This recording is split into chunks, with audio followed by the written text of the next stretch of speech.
আজ আমি আপনাদের জন্য নিয়ে এসেছি আরএস রিয়াদ ভয়েস চ্যানেল থেকে একটি অনুপ্রেরণামূলক গল্পটি আমাদের শেখাবে কেন আমরা প্রায় নিজের চেষ্টায় থেমে যাই। গল্পটির নাম কাচের দেওয়াল।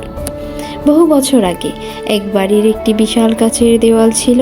একদিন একটি ছোট্ট পাখি সেই কাচের দেওয়ালটার উপর জোরে ধাক্কা খেল।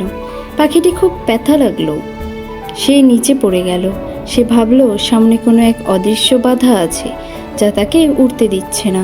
সে একটু বিশ্রাম নিল, তারপর আবার উড়তে চাইল, কিন্তু এবার সে আগের চেয়ে নিচ দিয়ে উড়তে শুরু করলো, কারণ তার মনে হয়েছিল উপরে গেলেই আবার আঘাত লাগবে।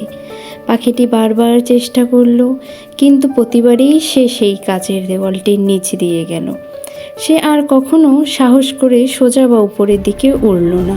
ধীরে ধীরে সে বিশ্বাস করতে শুরু করলো যে তার জীবনে উন্নতির একটা নির্দিষ্ট সীমা আছে, সে এর চেয়ে বেশি উড়তে পারবে না। দিনের পর দিন সে কেবল ওই নিচ দিয়েই উড়তে যেতে থাকলো। আর জানো কি বন্ধুরা, আসলে কাচের দেওয়ালটা সেখানেই শেষ হয়ে গিয়েছিল যেখানে পাখিটি বারবার ধাক্কা খাচ্ছিল। সামান্য একটু উপরে উঠলেই সে আজ মুক্ত আকাশে উঠতে পারত।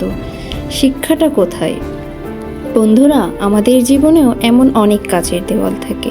হয়তো একবার খারাপ রেজাল্ট পেয়েছি, আবার কোনো কাজে ব্যর্থ হয়েছি, অথবা কেউ একবার খারাপ কথা বলেছে, আর তখন আমরা বিশ্বাস করে নিই যে আমার দ্বারা আর হবে না।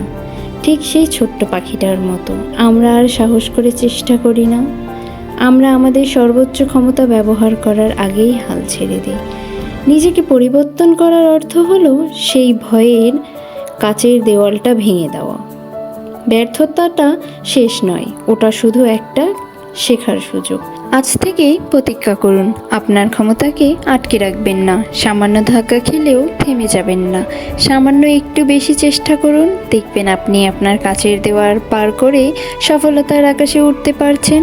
এই ধরনের আরও অনুপ্রেরণামূলক গল্প শুনতে আরএস রিয়াদ ভয়েস চ্যানেলটি সাবস্ক্রাইব করুন এবং আপনার বন্ধুদের সাথে শেয়ার করুন। ধন্যবাদ।